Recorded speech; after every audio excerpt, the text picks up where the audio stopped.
Good morning everyone. आज की हमारी क्लास HDP फर्स्ट ईयर के स्टूडेंट के लिए है और आज हम पढ़ेंगे प्रसव के प्रमुख लक्षण। तो सबसे पहले अपन देखते हैं कि जब भी पशु में गर्भकाल पूरा हो जाता है और प्रसव होना होता है तो उससे पहले पशु में कई लक्षण दिखाई देते हैं जिनके आधार पर अपन पता लगा सकते हैं कि पशु में लगभग इतने समय बाद प्रसव हो सकता है।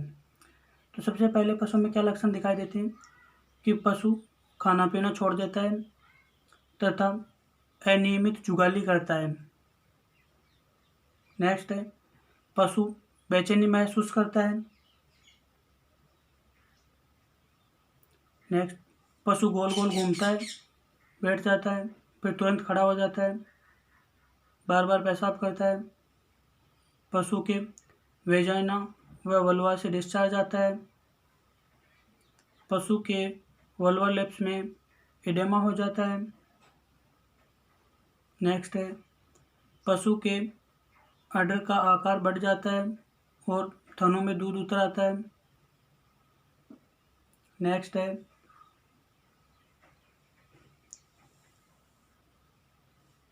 कि पशु के सैक्रोसिएटिक लिगामेंट बहुत ढीला हो जाता है जिसे आधार ऊपर उठा हुआ नजर आता है तथा कूप मसल्स अधिक ढीली होने के कारण खड्डा सा बन जाता है जिसे पुट्ठे टूटना कहते हैं। और पशु के शरीर का तापमान सामान्य रहता है लेकिन श्वसन दर व पल्स दर हल्की सी बढ़ जाती है।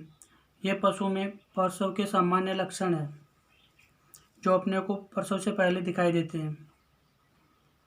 नेक्स्ट है कि प्रसव की 3 अवस्थाएं पाई जाती है। सबसे पहले सर्विक्स का रिलैक्स होकर चौड़ा होना, डायलेशन ऑफ सर्विक्स, यह प्रसव की प्रथम अवस्था है।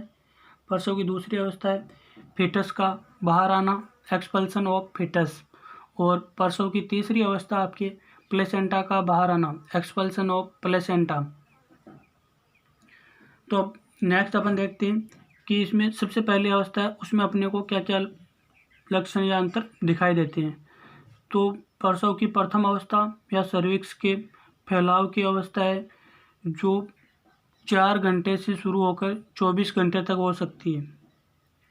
और इस अवस्था में पशु की सर्विक्स का मुंह खुलकर 10 से 15 सेंटीमीटर तक चौड़ा हो जाता है तथा गर्भाशय की मांसपेशियां, अनुदैर्ध्य व वर्ताकार मसल्स में संकुचन एवं कर्माकुंचन गति शुरू हो जाती है।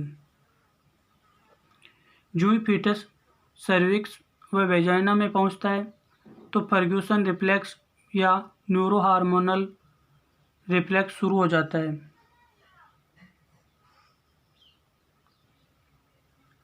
जिससे क्या होता है कि ब्लड में प्रोजेस्टेरोन लेवल है जो कम हो जाता है और एस्ट्रोजन लेवल है वो बढ़ जाता है।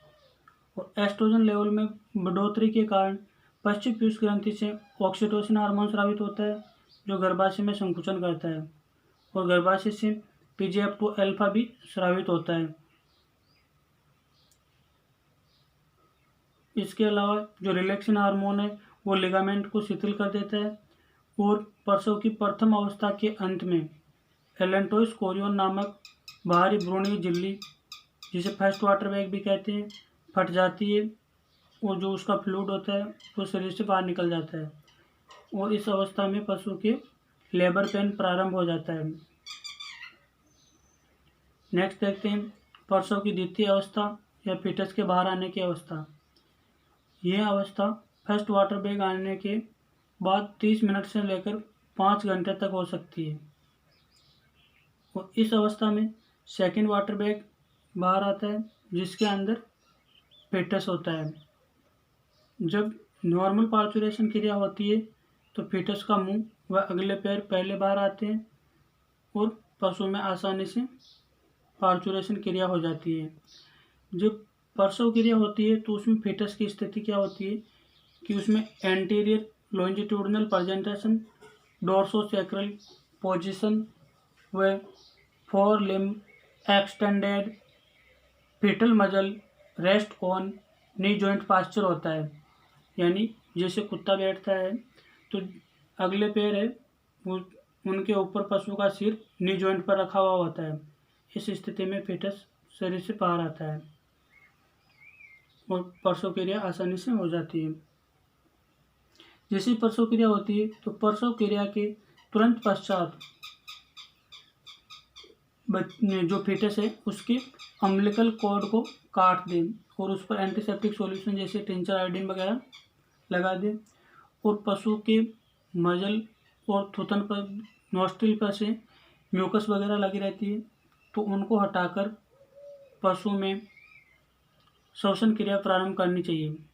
वैसे तो जैसे ही फीटस शरीर से बाहर निकलता है, बाहर निकलते ही उसके फेफड़े काम करना कुछ समय बाद शुरू कर देते हैं और अगर उसके पानी वगैरह चढ़ गया है, फेफड़े काम नहीं कर रहे हैं तो आपको उसमें कृत्रिम श्वसन भी करवाना है। नेक्स्ट है प्रसव की तीसरी अवस्था या प्लेसेंटा के बाहर आने की अवस्था, और यह अवस्था प्रसव के बाद लगभग 12 घंटे में पूर्ण हो जाती है। जैसे ही प्रसव होता है तो उसके 12 घंटे के अंदर अंदर प्लेसेंटा बाहर गिर जाना चाहिए। तो इस अवस्था में क्या होता है कि जैसे ही बच्चा शरीर से बाहर आ जाता है और प्रसव हो जाता है तो नवजात अपरा की रक्तवाहिनियाँ जो सिकुड़ जाती है, जिससे उनकी विलाई छोटी हो जाती है तथा रक्तस्राव भी रुक जाता है और गर्भाशय में संकुचन निरंतर शुरू रहता है, लेकिन यूटेराइन आर्टरी प्रसव के तुरंत बाद सिकुड़ जाती है।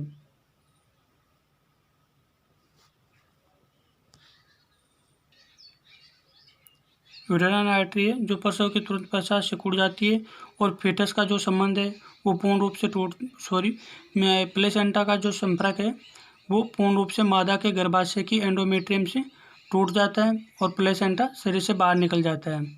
तो ये आपके पार्चुरेशन का टॉपिक था जो कंप्लीट हो गया। सभी को धन्यवाद।